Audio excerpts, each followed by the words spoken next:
Assalamualaikum warahmatullahi wabarakatuh. Innal hamdalillah nahmaduhu wa nasta'inuhu wa nastahdihi wa nastaghfiruh wa na'udzu billahi min shururi anfusina wa min sayyiati a'malina.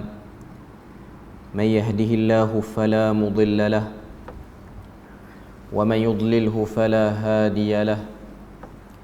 Asyhadu an la ilaha illallah wahdahu la syarika lah wa asyhadu anna Muhammadan abduhu wa rasuluh. Ya ayyuhalladzina amanu taqullaha wa qulu qawlan sadida yuslih lakum a'malakum wa yaghfir lakum dhunubakum wa man yuti'illaha wa rasulahu faqad faza fawzan 'azima. Alhamdulillahilladzi bi ni'matihi tatimmu as-salihat. Rabbana atina min ladunka rahmatan wa hayyi' lana min amrina rashada. Allahumma ati nafsi taqwaha wa zakkiha wa anta khairu man zakkaha anta waliyuha wa maulaha. Alhamdulillah, syukur pada Allah Azza wa Jal kerana dengan rahmat dan juga limpah kurnia yang Allah Ta'ala berikan, dapat kita bersama pada malam ni menyambung perbahasan daripada mukhtasar mazhab akidah dan firqah umat Islam, yang mana sebelum ni kita dah selesai membahas tentang kelompok Syiah dan pecahan-pecahannya. Dan malam ni insya-Allah kita akan sambung dalam mazhab Khawarij ataupun kumpulan Khawarij dan juga pecahan-pecahan yang ada dalam Khawarij. Kita dah masuk sikit sebelum ni cerita tentang Khawarij ni. Cuma malam ni kita perangat balik maklumat-maklumat penting tentang Khawarij, supaya bila mana kita bahas pecahan Khawarij tu, kita akan nampak beza Khawarij yang awal dengan Khawarij yang mutaakhir. Sebab kelompok Khawarij ni mereka masih wujud sampai sekarang, tapi taklah guna nama Khawarij. Nama yang terkenal bagi kelompok Khawarij ni ialah Ibadi, yang mana Ibadi ni sangat terkenal di Oman. Di negara Oman ni dikatakan pemerintahnya, sebahagian rakyatnya berfahaman dengan fahaman Ibadi. Ibadi ni ialah ideologi akidah ataupun mazhab akidah. Dia bukan mazhab fiqh. Dia bukan macam mazhab Syafi'i, mazhab Hambali, mazhab Abu Hanifah ataupun mazhab-mazhab fiqh yang lain. Tapi ianya ialah satu cara beriman, perkara-perkara utama dalam bab keimanan. Sebelum masuk tentang Ibadi tu, kita nak kena perangat balik tentang Khawarij.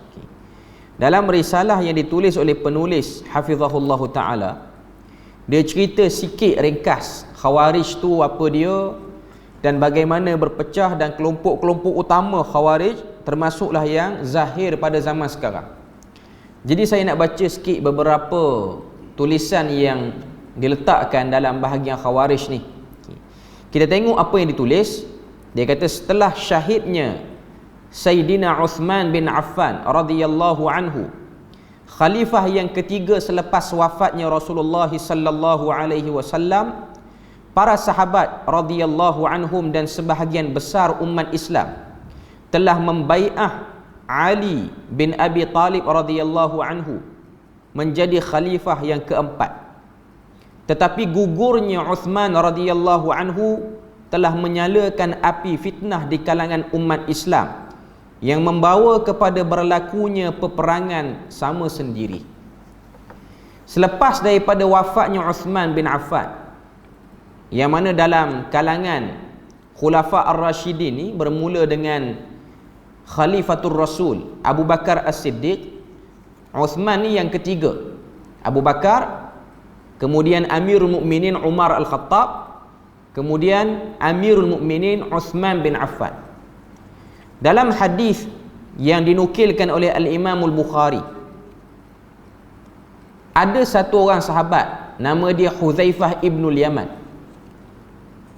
Hudzaifah ibnul Yaman ni antara yang memegang banyak rahsia-rahsia berkaitan dengan perpecahan ataupun berkaitan dengan benda-benda yang kita dengar kita tak seronok. Sebab hadis yang diambil pada Nabi ni ialah berkait dengan perpecahan umat, golongan munafik.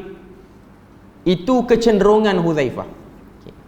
Antara benda yang Hudzaifah banyak maklumat ni ialah berkenaan dengan fitnah. Fitnah yang disebut dengan kacau bilau huru hara, terutamanya menyebabkan sesama Islam.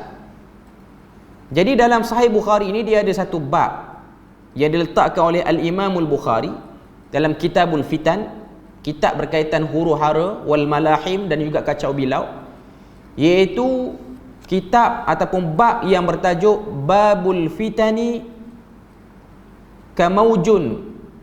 Bab fitnah itu seperti badai ombak di laut. Lebih kurang itulah, sebab saya teringat je ni. Saya bukan kata apa nak cerita yang ni pada awalnya. Cuma sebelum cerita Khawarij ni, cerita tentang khalifah ni duk teringat hadis ni. Iaitu Umar Al-Khattab pada zaman dia jadi Amirul Mukminin, dia pernah pergi tanya pada Hudzaifah ibnul Yaman tentang hadis tu, iaitu hadis Nabi kata sampai satu keadaan nanti umat ni akan ditimpa fitnah seperti mana hentaman ombak di laut, maknanya badai yang hebat. Dia pergi tanya kepada Hudzaifah. Tanya pada Hudzaifah, bilakah fitnah tu akan berlaku? Fitnah yang dibimbangi oleh Umar Al-Khattab ni ialah berlaku kekeliruan dalam umat. Dan fitnah tu yang kita duk berada dalamnya sekarang, iaitu situasi sesama Islam ada pertelingkahan, situasi orang-orang awam daripada kalangan orang Islam keliru untuk mengenali kebenaran yang betul.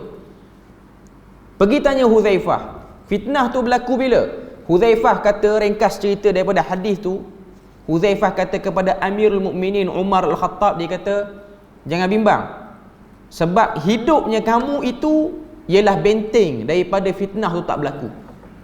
Maknanya dengan wujudnya Umar Al-Khattab atas muka bumi pada waktu tu, fitnah kekeliruan di kalangan umat tak berlaku. Tak berlaku.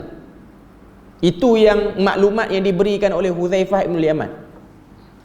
Lepas pada tu Umar tanya, bilakah akan berlaku? Jawab Hudzaifah, selepas daripada kewafatan kamu berlaku. Maknanya titik permulaan tu dia akan berlaku selepas wafatnya Umar Al-Khattab. Lepas tu Umar tanya lagi, ayuksarul fitan, ataupun sebahagian riwayat kata ayuksarul bab am yughlaq, adakah pintu fitnah itu akan pecah ataupun boleh ditutup? Maknanya fitnah tu lepas pada aku wafat ni akan berlaku fitnah. Fitnah tu ada tak satu zaman boleh tutup balik? Kata Hudzaifah, bal yuksar, bahkan fitnah tu pecah pintunya, tak boleh tutup sampai kiamat. Maknanya petanda pada kita, bersedialah untuk menghadapi zaman kekeliruan. Dan para ulama menyebutkan kekeliruan itu kemuncaknya, titik awalnya berlaku ialah pertelingkahan di kalangan para sahabat, terutama pada 6 tahun terakhir pemerintahan Amirul Mukminin Uthman bin Affan. Uthman ni dia merintah 12 tahun. 6 tahun awal tak ada isu yang besar sangat. 6 tahun yang terkemudian tu dah ada kelompok-kelompok yang mempertikaikan pemerintahan Uthman bin Affan, terutamanya mereka yang datang daripada luar semenanjung tanah Arab, terutamanya yang datang daripada kelompok-kelompok yang hidup di tamadun-tamadun lain, orang-orang yang datang daripada Iraq, datang daripada kesan agama Majusi, terutamanya kumpulan tu. Mempertikaikan Uthman pada banyak bab, sehinggalah berlaku kemuncaknya pembunuhan Uthman bin Affan. Dibunuh secara beramai-ramai. Pada waktu itu sahabat-sahabat yang besar pergi keluar menunaikan haji, dan Uthman tetap berada di Madinah, dan akhirnya dia dibunuh dengan penuh tragis. Maknanya dengan penuh menyayat hatilah waktu dia dibunuh tu. Jadi dalam perbahasan ni, bila mana dia sebut tentang Khawarij, Waktu keadaan Uthman bin Affan tu dibunuh, pada waktu tu berlaku kacau bilau di kalangan umat Islam. Ada golongan pro Uthman, ada golongan anti Uthman. Pada waktu itu, dalam keadaan kacau bilau tu, bagi menyelesaikan masalah umat Islam, khalifah perlu dilantik secepat mungkin. Yang dilantik pada waktu itu ialah Ali bin Abi Talib. Dan waktu Ali bin Abi Talib naik menjadi Amirul Mukminin seterusnya, fokus Ali sebagai pemerintah tertinggi ialah untuk damaikan semua pertelingkahan. Jadi Ali bin Abi Talib dia nak lengahkan sikit isu pembunuhan Uthman bin Affan. Dia nak lengahkan sikit yang tu. Dia nak fokus kepada isu, tak nak bagi bergaduh, tak nak bagi berkelahi lagi. Dan pilihan Ali itu telah mengundang rasa tidak senang hati di kalangan sebahagian sahabat, termasuk Ummul Mukminin Aisyah radhiyallahu anha. Sebab Aisyah dia minta supaya Ali settlekan dulu isu pembunuhan Uthman. Tak payah peduli lagi isu lain. Tapi Ali dia nak fokus pada isu lain. Sehinggalah berlakunya perang Siffin, perang Jamal dan seterusnya. Dalam risalah ni dia sebut, dia kata, tetapi gugurnya Uthman radhiyallahu anhu telah menyalakan api fitnah di kalangan umat Islam yang membawa kepada berlakunya peperangan sama sendiri, iaitu di antara mereka yang taat kepada khalifah yang sah mengikut hukum syarak dan mereka yang menentangnya kerana tidak puas hati terhadap tindakan ke atas orang-orang yang terlibat dalam peristiwa pembunuhan Uthman bin Affan radhiyallahu anhu. Maknanya ada sekelompok tak puas hati, ada sekelompok yang dia nak cabut bai'ah. Ada sekelompok yang nak bersama, nak bai'ah dengan Ali. Ada sekelompok yang nak cabut bai'ah sebab tak puas hati Ali tak jadikan isu utama waktu baru-baru naik jadi Amirul Mukminin ialah nak cari pembunuh Uthman. Rentetan daripada tu terjadilah peperangan besar, iaitu perang Jamal dan juga perang Siffin, yang berlaku di antara mereka yang taat pada khalifah dan mereka yang menentang. Apabila ternyata tentera yang bersama Ali radhiyallahu anhu akan mencapai kemenangan, lalu Muawiyah radhiyallahu anhu menerima nasihat daripada Amr bin Al-As radhiyallahu anhu supaya dilakukan helah dengan mengangkat Al-Quran dan mengajak supaya didamaikan dengan Al-Quran. Bertembung di antara Ali dan Muawiyah. Muawiyah pada waktu itu menjadi gubernur di Syam. Muawiyah lebih suka Ali fokus pada isu pembunuh Uthman. Dengan sebab tak puas hati, maklumat lambat sampai, dan maklumat tu pun sampai dalam keadaan yang orang kata apa, tegang. Dia sebenarnya maklumat tu maklumat biasa saja. Tapi orang yang sampaikan tu dia sampaikan dalam keadaan yang tegang. Macam zaman sekarang lah. Okay. Benda tu khilaf. Tapi ada orang dengan suara dia, dengan cara bercakap dia, dia nampakkan khilaf tu teruk. Sebenarnya dia khilaf muktabar. Macam sebahagian penceramah tuan-tuan tengok, bila mana dia nak api-apikan orang, nada tinggi, seakan-akan benda yang dia sedang cerita tu benda yang teruk. Orang yang pilih benda tu teruk. Macam baru ni lah, dekat raya baru ni, bila mana ada pertelingkahan sikit, nak raya Isnin ke Selasa, geng nak raya Selasa tapi raya juga Isnin. Dia buat teruk macam sesatlah orang raya Isnin tu. Sebenarnya dia hanya isu yang diperselisihkan, isu yang dibincang di peringkat global pun. Tapi nada, ini kelebihan orang yang pandai tune nada dia. Dia nak bagi orang berdamai, dia bagi tone dia lembut sikit. Dia nak bagi orang tu berkelahi, dia naik tone tinggi. Maklumat yang sama, tapi cara penyampaian tu nak bagi orang marah, ni cara dia. Nak bagi orang tak marah, okey, ni cara dia. Jadi sebab itulah kita akan tengok ini benda yang biasa berlaku. Sebab tu tuan-tuan tengok kita di Perlis ni pun khutbah Jumaat ni Jabatan Mufti yang bekalkan. Okay. Dan penulis khutbah tu dia ada giliran dia. Saya antara yang tulis, tapi yang esok bukan saya tulis. Saya tak tulis KWSP tu. Tuan-tuan tengok esok khutbah KWSP kan, tu tanya geng KWSP. Okay. Saya tak berminat lah benda-benda macam tu. Okay. Kita tulis dengan kita harapkan khatib tu baca sama tone dengan kita tulis waktu tu. Mana kalau nada, kalau benda yang kita nak bercakap tu benda serius, benda berkaitan dengan maruah Islam, kita harapkan khatib tu dia baca dengan tone tinggi lah. Okay. Tapi kadang-kadang dia tak boleh nak baca dengan tone yang kita nak, dia baca dengan tone yang perlahan. Menyebabkan orang kata apa, mimbar itu sepatutnya lebih bersemangat, dia jadi biasa je tone dia. Sebab tu ada setengah-setengah negeri di Malaysia ni, dia tak ketatkan sangat bab penulisan khutbah, dia beri keluasan kepada imam dan juga khatib untuk dia adjust sikit-sikit. Ada negeri yang tak bagi adjust langsung. Di Perlis ni saya rasa bolehlah kita nak adjust sikit. Esok kalau orang yang baca, kalau dia rasa macam bosan, kangkang KWSP, tiba-tiba KWSP 3-4 kali tu, tuan-tuan boleh adjust lah kot, bagi cakap benda yang realistik. Sebab tak semua orang ada KWSP pun dalam masjid. Okay.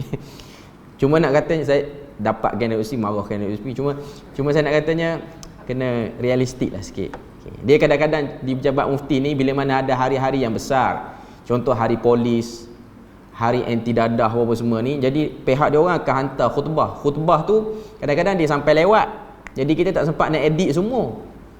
Tapi orang minta nak kena print. Contoh kalau sampai hari ni, sampai pagi tadi kami daripada jabatan-jabatan yang nak bagi kata apa, synchronize dengan minggu tu. Kalau minggu hari KWSP ke, hari bayar cukai ke apa semua, dia sampai lambat. Kita yang tim tu tak sempat nak tengok semua, jadi kita pakai print je lah. Tiba-tiba dalam kata apa, dalam beberapa poin tu dia tak kena konteks dia, maka orang akan kata apa, orang komplain lah. Okay. Dan kita selalu duk sebut, kalau nak hantar khutbah tu kena hantar awal. Kalau jabatan-jabatan lain lah, dia nak kempen apa yang dia nak buat. Okay. Tapi kadang-kadang dia orang pun tidak ada, setiap jabatan department dia ada kesibukan dia orang, jadi dia orang tak sempat. Okay. Cuma bagi imam dan khatib dia boleh lah adjust. Di Perlis ni kita tak letak di dalam kata apa, dalam ruangan tu, walaupun tu bidang kuasa jaib. Dia ada setengah negeri khutbah Jumaat ni dia tulis siap-siap dekat muka depan tu, dilarang mengubah apa-apa perkataan dalam khutbah saat membacanya. Tak boleh ubah langsung. Okay. Ada negeri yang memang strict dalam bab tu. Cuma di Perlis ni kita taklah strict seperti itu. Boleh nak baca, nak adjust dalil, tapi bagi kena, jangan jauh sangat lah. Jangan jauh sangat. Okay. Cuma nak katanya maklumat yang sampai pada Muawiyah tu, dia maklumat orang yang tegangkan isu. Maknanya orang yang duduk di Madinah pergi ke Syam, beritahu pada Muawiyah, ni Ali ni dia bukan nak peduli sangat Uthman, dia kaluk nak suruh orang bersama dengan dia. Nada yang sampai tu, nada macam tu. Okay. Sebenarnya bukan Ali tak nak peduli Uthman, Ali nak fokus pada benda lain lagi, nak fokus pada benda lain, masalah yang lebih besar lagi. Tapi pada waktu tu orang yang bawa maklumat tu, dia pun ada sikap tak puas hati pada pembunuhan Uthman tu. Jadi sampai pada sahabat-sahabat yang besar macam Muawiyah ni, dia jadi silap faham. Sampai pada Ummul Mukminin Aisyah pun dia jadi silap faham. Okay. Kemudian dalam risalah ni dia kata, bila mana berlaku pertembungan antara Ali dan Muawiyah, yang berada di pihak Muawiyah pada waktu tu ialah Amru bin Al-As, pun sahabat Nabi. Dia tengok peperangan tu makin sengit, dia pun beritahu pada Muawiyah, hantar mana-mana orang yang duduk dalam medan perang tu supaya angkat Quran, angkat mushaf. Bila mana angkat mushaf ni, maka perang akan reda. Tujuannya ialah untuk berdamai. Cara ini membawa kepada pertelingkahan. Ali radhiyallahu anhu menyedari akan penipuan ini, terpaksa juga mengikut mereka yang terpengaruh dengan seruan berdamai itu. Lalu mereka menerima tahkim, di mana wakil Ali radhiyallahu anhu mengheret ataupun memilih Abu Musa al-Ash'ari, dan akhirnya terjebak dengan penipuan daripada wakil Muawiyah radhiyallahu anhu, iaitu Amru bin Al-As radhiyallahu anhu. Okay. Dalam ni saya ada part saya kurang setuju sikit dengan penulis, sebab dia kata Amru bin Al-As tu macam menipu. Okay. Dia akan nampak side Muawiyah tu macam teruk dalam perenggan ni. Orang yang ada buku boleh tengok muka surat 85. Okay. Saya tak tahu, saya hormati penulis ni, masih lagi hidup, orang besar di Malaysia ni. Cuma mungkin dia ada kecenderungan masing-masing. Setiap orang dia ada kecenderungan masing-masing. Cuma cara dia tulis tu, tone dia tu macam nak kata Muawiyah ni teruk. Saya tak tahu, mungkin buku ni ditulis waktu dia tengah bincang dengan geng-geng Syiah ke, kita tak tahu. Bukan saya tuduh, cuma saya rasa antara sebab tone-tone ayat tu dia macam lain sikit. Sebenarnya kita punya konsep Ahlussunnah wal Jamaah ni, semua sahabat kita tak boleh bawakan side negatif dia. Kita tak boleh, kita bercakap tu, kita sebut tentang sahabat Nabi, orang akan rasa sahabat Nabi ada something. Benda tu tak boleh. Benda tu ada bab yang disebut sebagai bab tak kena pada akidah orang tu. Sebab essence, titik awal benci pada sahabat ni ada pada kelompok yang menyeleweng. Okay. Sebab belah Khawarij pun ada, belah Syiah pun ada. Okay. Jadi mungkin untuk mengelakkan orang kata apa, rasa tak sedap pada beberapa kumpulan, dia tulis dengan nada macam tu. Okay. Sebenarnya Amr bin al-As tidak ada niat nak menipu, cuma silap faham maklumat tu. Faham maklumat tu lain. Jadi Muawiyah tarik Amru, Ali tarik Abu Musa al-Ash'ari. Jadi kedua-dua ni hantar wakil, Ali hantar wakil, Muawiyah hantar wakil untuk berdamai. Cuma dalam ayat yang akhir tu, penulis ni disebut mengheret Abu Musa al-Ash'ari terjebak dengan penipuan wakil Muawiyah radhiyallahu anhu, iaitu Amr bin al-As. Amr ni sahabat Nabi. Jadi kita, kalau orang baca ayat ni, dia akan nampak macam nak kata Amr tu menipu. Sebenarnya bukan. Okay. Maka timbullah wajah mereka yang tidak berpuas hati dengan majlis tahkim itu, nak bagi berdamai, tak nak bergaduh dah. Mereka berkata, inil hukmu illa lillah. Dalam buku dia tulis la hukmu illa lillah. Sebenarnya seruan Khawarij ialah inil hukmu illa lillah. Dia ambil pada ayat Quran. Tiada hukum sebenar melainkan Allah. Maknanya geng Khawarij ni, dia tak puas hati. Dia kata Ali ni, dia buat majlis tahkim ni bukan tunduk pada perintah Allah Ta'ala, tapi tunduk pada perintah penasihat. Jadi diorang pun laungkan satu seruan, inil hukmu illa lillah. Hukum ni kena dengan hukum Allah, bukan hukum penasihat. Sebab itulah Ali, dia respon terhadap kumpulan ni. Ali pun kata, orang yang bawa seruan inil hukmu illa lillah itu ialah orang yang kalimatul haq yuridu bihal batil. Orang yang mengguna kata-kata yang benar, tapi maksud dia lah maksud yang batil. Dia guna ayat Quran, tapi dia nak puaskan kelompok dia. Dia bukan nak puaskan semua orang, ataupun nak berdamai dengan elok.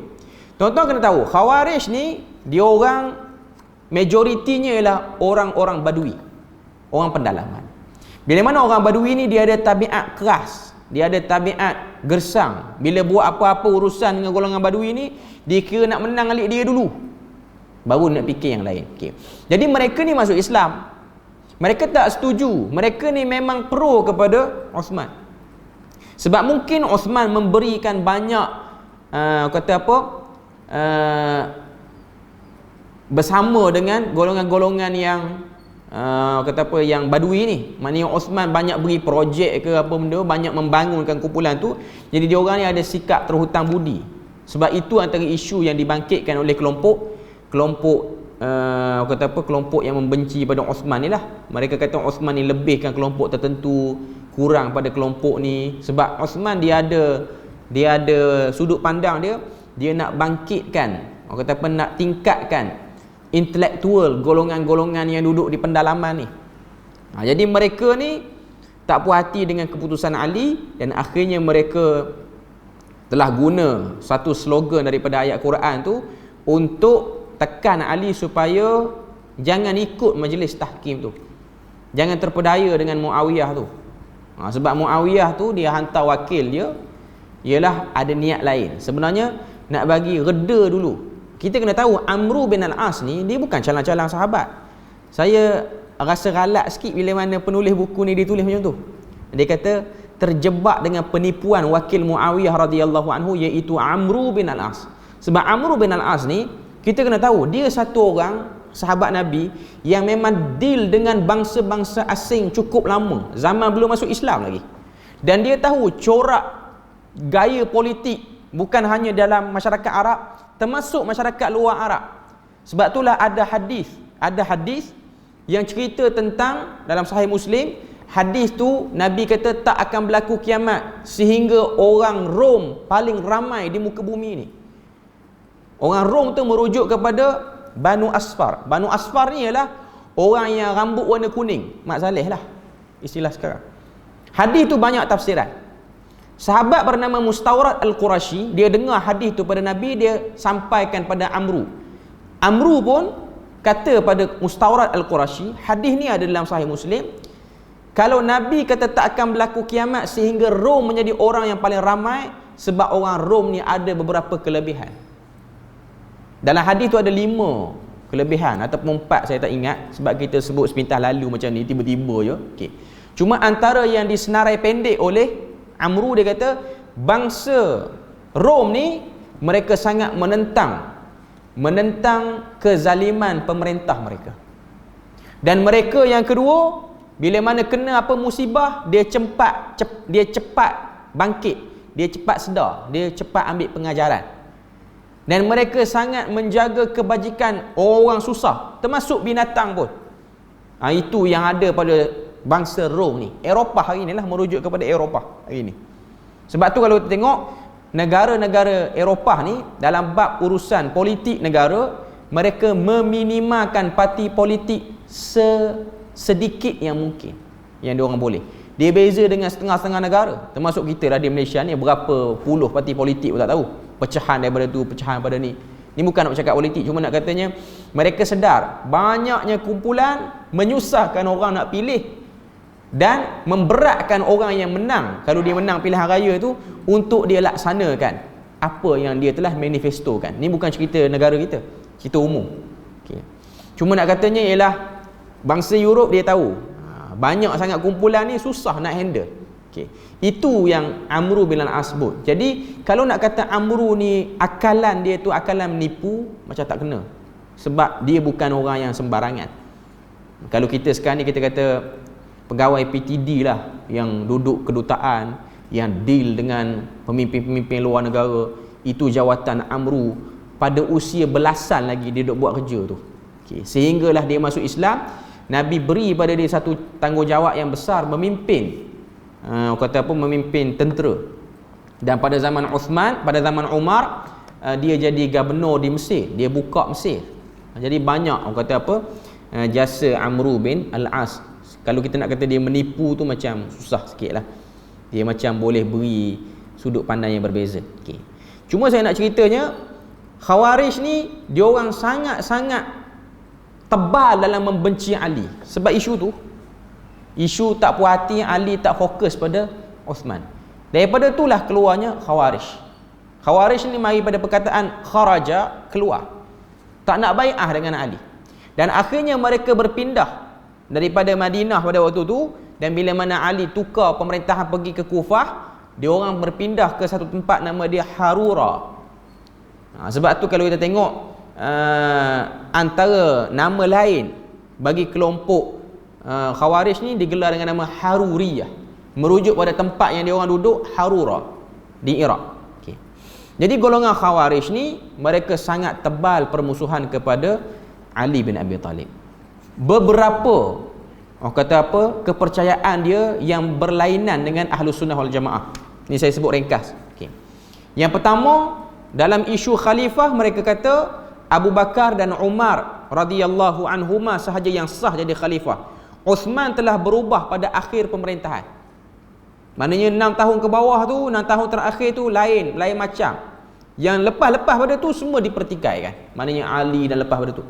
Yang kedua, mereka mengecam orang yang terlibat dalam peperangan Jamal, iaitu sahabat yang bernama Talhah, Zubair bin Al-Awwam dan juga Aisyah radhiyallahu anha, dan mereka telah kafirkan Abu Musa Al-Ash'ari, Amru bin Al-As dan sebahagian sahabat. Dikecam habis-habisan. Cuma dalam riwayat sebut mereka ni pernah deal dengan Abdullah bin Zubair, macam nak berdamai dengan Abdullah bin Zubair sebab nak ambil pengaruh Abdullah bin Zubair pada waktu tu. Cuma Abdullah bin Zubair berlepas diri sebab dia nak tumpang populariti kawan tu, tapi dia minta kawan tu kafirkan ayah dia. Tuan-tuan agak-agak okey macam tu. Dia nak ambil kita jadi pemimpin. Tiba-tiba dia kata, ayah hang tu buang tepi. Dia tu tak guna punya orang. Dia nak suruh kita jadi pemimpin. Pemimpin dia. Dia nak jadi penasihat kita ni. Belum lantik lagi, dia dah kutuk ayah kita kau-kau dah. Jadi something lah benda tu. Okay. Yang ketiga, jawatan khalifah hendaklah dipilih secara bebas di kalangan orang Islam, tanpa mengira sama ada ia Ahlul Bait seperti pegangan Syiah atau Quraisy seperti pegangan Ahlus Sunnah wal Jamaah. Ini yang diminta oleh Khawarij. Yang keempat, terlalu mudah mengkafirkan orang, iaitu orang yang melakukan dosa besar sudah jatuh menjadi kafir.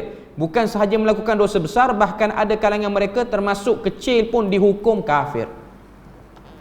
Golongan Khawarij ni golongan yang yang hebat amalan dia, solat dia, puasa dia, bacaan Quran dia, dan mereka ni sangat minimal lah melakukan dosa kecil, minimal. Cuma dia orang ada ideologi, dia orang mudah kafirkan orang. Itu yang ada pada Khawarij. Sebab tu dalam sebahagian pendapat Ibadi yang ada di Oman, Ibadi ni paling tersusun dan paling gah syiar dia di Oman lah. Walaupun Ibadi tu, mazhab Ibadi tu dia tersebar juga ke tempat lain, antaranya Zanzibar ni, negara-negara Afrika ni pun ada Ibadi. Cuma Oman lebih terkenal dengan Ibadi, terutamanya dia punya dia punya mufti dia sekarang, saya tak ingat nama apa mufti dia. Mufti Oman ni mufti yang lama lah, dia pun dah berumur lah. Termasuk juga Raja Oman yang dah meninggal sebelum ni, iaitu Sultan Qaboos. Dia punya kuat dia dengan Ibadi tu nampak, dia nak tegakkan syiar Ibadi. Dalam pendapat golongan Ibadi ni, orang yang puasa Ramadan, dia kata ke orang, dia mengumpat orang ni puasa dia batal, dia kena ganti balik. Macam kita mazhab Syafi'i, benda tu tak termasuk perkara membatalkan puasa. Kita membatalkan puasa ni memasukkan suatu dalam rongga apa semua, kata ke orang tak masuk. Dia Ibadi kata ke orang batal puasa, kena qada balik. Zaman sekarang bukan kata, tulis untuk kata ke orang di FB, sama tu. Okay. Jadi ini benda yang ada dalam kalangan Khawarij. Maknanya dia orang ni memang dari segi jaga tata tertib. Sebab kalau kita tengok pun di Oman ni, dia nak banding negara Arab lain, suasana politik dia agak tenang. Tidaklah teruk macam negara-negara lain, tapi walau macam mana pun pemimpin ni dia akan sentiasa berubah pandangan dia. Oman ni antara negara yang agak awal jugalah setuju dengan Israel dalam beberapa perjanjian. Okay. Dan rakyat dia antara rakyat yang hygiene, bersih, negara yang sangat bersih Oman. Orang kata tertib, bandar yang bersih, itu kita boleh tengok di Oman. Dari segi musyajarah bainal adyan, pertembungan di antara agama-agama di negara Oman sangat-sangat minimal, tak banyak berlaku. Okay. Maknanya negara dia negara yang kita boleh kata agak aman dan stabil. Dari segi mata wang dia, orang pun mata wang yang agak mahal, dalam top 10 mata wang yang termahal di dunia. 1 rial Oman berapa sekarang? RM12 Malaysia. Mahal tu. Lagi mahal pada US, lagi mahal pada Great Britain apa semua. Okay. 1 rial Oman bersamaan dengan, dulu saya ingat RM10. 1 rial RM10 Malaysia. Maknanya orang yang ada 1000 rial bersamaan dengan RM10,000 Malaysia di Oman. Dia bukan macam rial Saudi. Rial Saudi tu murah sikit. Tu pun kita dah jatuh teruk lah. Rial di Saudi, dirham di UAE, dia macam lebih kurang lah dengan Malaysia. Tapi rial Oman ni gap dia jauh, terlalu jauh. Okay. Dan orang kata mereka boleh hidup dalam keadaan perbezaan pandangan, dan mereka, sebab ada sebahagian yang menganut Ibadi ni, mereka ada satu kepercayaan boleh kahwin cross religion. Macam kita Ahlus Sunnah boleh kahwin dengan ahli kitab. Tu pun ahli kitab yang macam mana? Kita nak kena trace dulu, nak kena define ahli kitab. Tapi sebahagian Ibadi di Oman ni nak kahwin dengan perempuan, lelaki memang kena Islam, nak kahwin dengan perempuan agama apa? Nak kahwin dengan perempuan Hindu ke? Nak kahwin dengan perempuan tak ada agama ke? Nak kahwin dengan ilhad ke? Ilhad ni ateis lah. Agnostik ke? Liberal ke apa? Dia boleh. Sebab di sisi Ibadi benda tu dibenarkan. Boleh cross. Sebahagian pendapat Ibadi lah. Okay. Cuma dari segi pertembungan agama sangat-sangat minima. Kalau kita pergi di bandar Muscat. Muscat ni ibu negara Oman. Muscat, dalam bahasa Arab sebut Muscat. Okay. Masjid-masjid yang pekat Syiah dia tu, Syiah Rawafid, Syiah Isna Syariah, masjid-masjid ni beroperasi macam tak ada apa-apa, macam duduk di negara Iran yang di negara Syiah yang betul. Mereka tak dihalang, azan apa semua, dia orang hidup. Dan sebahagian ibadi pun dia, ibadi yang kemudian lah, yang muda-muda yang tak ketahuan hala ni, dia orang pergi solat situ pun. Okay. Cuma nak kata negara Oman tu dia agak stabil berbanding negara-negara lain. Dia bersempadan dengan Yaman hari ni. Okay. Yang kelima, ciri Khawarij berpegang dengan zahir ayat-ayat Al-Quran dan hadis secara mudah tanpa mengkaji dengan cara mendalam menurut kaedah usul yang memberi makna yang lebih tepat dan kena menurut tujuan nas. Saya ingat di Jordan dulu, di Universiti Yarmouk ni, antara tempat di universiti tempat saya belajar tu pun ramai orang Oman, di Yarmouk pun ramai. Kita pernah baik dengan satu orang Oman ni. Orang Oman ni kaya. Dia orang datang belajar Jordan ni, dia orang akan datang dengan bawa kenderaan dia orang sendiri. Dia orang bukan bawa kereta daripada Oman lalu jalan darat masuk Jordan. Ada sebahagian yang kaya tu dia orang bawa kereta, dengan dia orang kargokan kereta tu dalam flight. Maknanya dia orang sampai di Jordan tu, kereta dia orang pun sampai dengan flight. Lepas tu 2 minggu lepas tu balik kampung balik. Pun cara macam tu, angkut kereta sekali pergi sana. Duit banyak lah. Ada yang jenis sewa hotel berbulan-bulan, dia tak duduk rumah sewa lah, duit banyak. Okay. Saya ada jumpa satu orang Oman pakai baju kemas. Orang Oman ni tuan-tuan boleh tengok Google, cara pakaian dia lain sikit pada Arab lain. Kemas pakaian dia. Okay. Dengan masar, dengan serban dia apa semua tu. Okay. Saya perasan dia semayang ni jamak dan qasar hampir setiap hari, sebab ada waktu tu dia satu kelas dengan saya lah, kelas tafsir maudhu'i waktu tu, masa tu tahun 3 tahun 4. Saya pun tanya, sebab dia kata dia duduk sewa hotel dekat kawasan Jordan tu lah, di Irbil, bukan di bandar yang kita duduk tu, di bandar lain. Dia kata kenapa tiap-tiap hari orang kata apa, jamak dan qasar. Dia kata sebab dia tidak niat untuk bermastautin di Jordan. Dia kata dia hanya bermukim je. Bagi ibadi ni mukim 4 tahun pun 4 tahun jamak qasar. Belajar degree 4 tahun. 4 tahun tu jamak qasar. Sebab dia kata aku tak nak duduk negara ni. Kalau kita 3 hari je lah. Kalau nak pegang Syafi'i literal 3 hari lah. Sebenarnya ada perbahasan sikit. Tapi dia kata aku tak ada niat nak duduk. Dia taklah teruk macam Syiah. Syiah ni jamak sampai kesudah, sampai ke mati. Okay. Dia ni tempat mastautin. Kalau di negara kampung dia orang, dia tak jamak lah. Cuma di situ dia jamak. Pelik lah kita orang, dia jamak. Sebab dia kata aku memang tak ada niat duduk sini. Tak ada niat pun untuk duduk di Jordan lama-lama ni. Tak ada niat nak kerja sini, nak berkahwin dengan sini, tak ada. Maknanya lepas habis je aku siap CJ degree aku ni, aku belah. Jadi selama aku duduk tu 4 tahun ke 6 tahun ke, aku akan jamak dan qasar semuanya. Okay. Itu sebahagian pandangan dia orang. Okay. Itu Khawarij. Kita sebut sikit tentang ibadi. Ada masa sikit lagi kita sebut. Okay. Ibadi ni ialah pengikut kepada seorang yang bernama Abdullah bin Ibad At-Tamimi.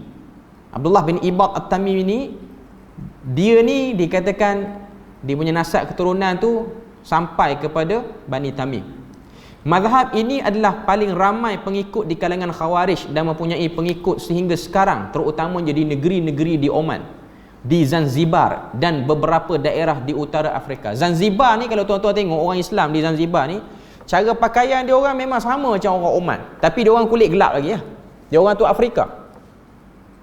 Ada sebahagian mengatakan orang-orang Islam di Zanzibar ni, dia orang convert, dia orang baru masuk Islam, mu'allaf. Tapi dia orang di-convert ataupun di-mu'allaf masuk Islam tu dengan sebab usaha dakwah daripada ibadi. Sebab tu kita akan tengok masjid, sekolah dia orang banyak disupport oleh Oman. Tuan-tuan akan tengok jubah dia orang, kepiah dia orang. Kepiah Oman ni tuan-tuan boleh cam, dia ada corak tersendiri. Lain sikitlah. Okey. Jadi dia orang di Zanzibar ni memang dia berfahaman dengan fahaman ibadi. Tapi dia solat macam biasa, hukum-hukum lain itu dia buat. Mereka juga dianggap golongan Khawarij yang paling sederhana dan tidak keras seperti golongan-golongan Khawarij yang lain. Dia agak sederhana. Di antara ajarannya, ajaran Ibadi ni, dia letak 3 sini. Orang-orang kafir di kalangan umat ini terkeluar daripada syirik dan iman. Dia tak kata orang kafir itu syirik, tak kata juga beriman. Mereka bukan mukmin dan bukan kafir. Ini Ibadi punya style. Dia orang tak kafir. Mereka diterima menjadi saksi dan diharuskan bernikah kahwin dengan mereka. Sebab mereka tidak dikira kafir di sisi Ibadi yang bukan Islam ni. Macam kita ni, kita kata kafir dah. Okay. Tapi dia tak kata kafir. Darah-darah mereka haram pada rahasianya, halal pada zahirnya. Itu pandangan orang kata apa? Ibadi lah. Jadi dia orang ni memang kurang pertembungan di antara agama lain, sebab dia orang tidak melihat agama lain sebagai kafir. Yang kedua, mereka bertelingkah dalam perkara munafik. Ada yang berkata munafik itu terkeluar daripada syirik dan iman. Ada yang menyatakan munafik itu adalah dosa besar. Dan ada pula yang berkata kita serahkan sahaja kepada nama yang diberi oleh Allah, iaitu munafik. Dia orang panggil orang-orang yang hipokrit ni munafik, tapi dia orang tidak deal dengan orang munafik ni dengan cara yang teruk. Sebenarnya kalau tuan-tuan tengok budaya orang Oman ni, dia memang orang yang mulut manis lah. Kalau kita biasa dengan orang Arab ni, bila mana kita jumpa dia greeting kita tu, dia welcome kita tu panjang. Dia akan tanya khabar kita apa semua. Tapi orang Oman ni dia lagi panjang. Dia akan tanya khabar ayah kita, tok wan kita kalau jumpa. Panjang lah. Salam paling panjang di dunia, salam orang Oman lah. Sebab dia banyak tanya. Okay. Sebab tu kalau kita tengok kadar kemalangan di Oman ni, dia rendah. Sebab apa? Tak ramai orang report kalau aksiden sana. Bukan sebab tak ada aksiden, sebab dia orang lebih suka deal cepat. Dia orang tak suka naik-naik mahkamah ni. Kalau dia orang kalau dia orang ada duit cash, dia orang akan bayar cash. Dan dia ada budaya nak deal dengan mudah. Bukan benda yang kata apa yang besar untuk dia orang. Okay. Seterusnya, yang ketiga, mereka mempunyai perbezaan pendapat dengan kita dalam beberapa perkara hukum fiqh. Antaranya mereka menambah hukum berhubung dengan had, iaitu hudud, dengan diminta bertaubat. Kalau tidak, maka dibunuh, seperti had yang dikenakan kepada pencuri dan sebagainya. Dalam hukum hudud, pencuri yang disabitkan kesalahan dia mencuri, adalah beberapa kriteria dia. Kalau dia dah bertaubat pun, dia tak kena hukum potong tangan. Tapi bagi Ibadi tak. Kalau dia bertaubat, dia tak kena. Dia tak kena hukum yang maksimum tu lah, iaitu dipotong tangan tu. Kemudian berlaku lagi beberapa penyelewengan dalam mazhab Ibadi sehingga terkeluar daripada pendapat pengasasnya. Maknanya Abdullah bin Ibad tu, dia taklah gelong teruk sangat. Abdullah bin Ibad ni dia tak setuju dengan khalifah pada isu politik saja. Tiba-tiba dia berubah jadi ideologi. Dia macam Syiah jugalah. Okay. Dia punya isu tak puas hati dengan Osman, pro pada Ali, isu politik. Dia macam kita minat parti ni mengentah. Kita tak minat parti ni. Tapi tak ada lah sampai kita nak kafirkan parti yang kita tak minat tu. Tak ada lah juga kita, walaupun fenomena tu pernah berlaku lah di Malaysia dulu, beberapa fasa yang lepas. Maknanya orang parti ni dilihat dengan teruk, seakan-akan bukan Islam. Itu antara benda yang kita boleh tengok kesan buruk ketaksuban lah tu. Okay. Cuma sekarang ni dia dah macam dah matang sikit lah. Okay. Maknanya kita tak setuju dengan parti ni. Kita tak halang dia nak masuk kedai kita, nak minum air sekali dengan kita, nak sarapan pagi dengan kita. Anak dia mungkin nak kahwin dengan saudara mara kita. Kita taklah sampai kita blok. Kita nampak dia tu macam satu kelompok yang memang terkeluar daripada Islam. Itu yang berlaku pada peringkat awal pertelingkahan sahabat. Tapi bila mana orang kata apa, kebencian tu dipendam, lepas tu diturunkan pada generasi yang akan datang dalam bentuk kebencian. Cerita keburukan Umar, Uthman tu dalam bentuk benci, sehingga orang yang datang kemudian tu tengok teruk betul Umar dengan Uthman ni. Jadi sebab itulah dia berubah jadi isu akidah, dia berubah jadi isu keimanan, dia berubah sedikit demi sedikit. Okay. Daripada Khawarij keluar Ibadi dan seterusnya. Dia sebut sini antara kelompok-kelompok yang ada ialah Al-Yazidiyah. Dah isyak ke kita ni? Oh, belum lagi. Okay. Al-Yazidiyah, pengikut seorang yang bernama Yazid bin Zubair Anisah Al-Khariji. Dia berasal daripada Basrah dan menganut mazhab Khawarij Ibadiyah. kemudian berpindah ke Parsi lalu membawa ajaran-ajaran yang melampau. Di antara ajarannya ialah di kalangan umat ini ada dua saksi. Salah seorang daripadanya dia sendiri dan seorang lagi tidak diketahui siapa dan bilakah dilahirkannya. Saksi ni merujuk kepada imam lah. Merujuk kepada imam. Maknanya dalam dunia ni ada dialah imam dan yang kedua tak diketahui bila. Dia macam konsep dia macam Imam Mahdi tapi dia tak beri nama dan dia tak beri tarikh keluar bila. Yang kedua, agama Islam akan dinasahkan dengan kelahiran Nabi dari bangsa Ajam yang menganut agama Sabi'ah, membawa kitab suci yang lain daripada Al-Quranul Karim. Oleh itu Nabi Muhammad sallallahu alaihi wasallam untuk bangsa Arab dan Nabi yang baru ini untuk bangsa Ajam. Yang ni di Malaysia dah berlaku, tapi dia bukan Yazidiyah. Nabi apa? Nabi Kahar di Selangor kan. Dia mengaku dia Nabi untuk umat Nusantara. Dia yang mengaku. Konsep dia sama macam kawan ni. Dia kata akan keluar nanti. Dia macam ni sebenarnya. Yang syok nak mengaku kata dia tu Nabi Ajam, Nabi Melayu, Nabi Nusantara ni, kebanyakan kes lah kalau kita tengok, dia berlaku sebab dia kecewa dengan bangsa yang dikatakan turun wahyu tu, iaitu bangsa Arab. Kecewa tengok negara Arab tak stabil, bergaduh semua. Dululah, itu konsep 10-20 tahun dulu. Sekarang negara Arab kadang-kadang lebih stabil daripada Malaysia ni. Saya taklah kata semua, tapi ada negara-negara Arab yang lebih efisien. Antaranya Qatar, UAE, ni antara negara yang efisien. Dulu orang kata Arab ni janji memang tak tepat masa. Tapi beza kalau kita deal dengan Qatar, dengan UAE, profesional. Dari segi pengurusan perbankan, paling moden cara dia ialah di negara-negara ni. Walaupun mereka awalnya belajar daripada Malaysia, akhirnya Malaysia kena tinggal rapat. Dia orang belajar internet banking ni daripada Malaysia, Maybank tu utamanya. Tapi sekarang ni bank yang lebih efisien ialah bank-bank di sana. Maybank hari ni sehari dua orang duk post duit hilang lah apalah. Masuk online banking, duit ada 30,000 tinggal RM2.5 je. Tak cuak pagi tu. Berpeluh orang tu. Cari bukan main lama. Sekelip mata je hilang. Tengah hari nanti ada. Tu pun tak sempurna, 15,000. 2 hari lepas tu lah baru ada pula. Okay.